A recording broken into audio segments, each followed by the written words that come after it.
Friends, welcome to astrology fun.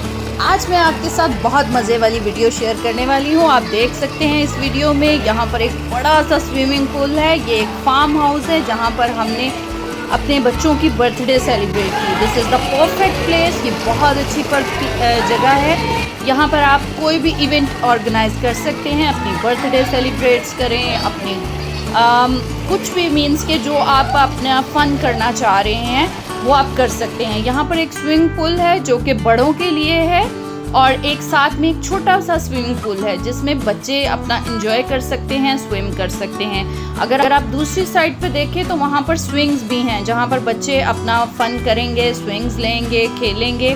और दूसरा बात ये यहाँ पर जो है वो बारबेक्यू का भी सिस्टम है। आप बारबेक्यू भी जो है वो यहाँ पर अरेंज कर सकते हैं। यहाँ पर कुछ रूम्स भी अवेलेबल हैं जिसमें LED है, हर चीज़ अवेलेबल है। अटैच वॉशरूम्स हैं, यहाँ पर आप रेस्ट कर सकते हैं, फन कर सकते हैं। फैमिली गेट टुगेदर के लिए बहुत परफेक्ट प्लेस है। आप प्लीज़ ज़रूर आएँ, इस जगह को ज़रूर विज़िट करें। Bye bye.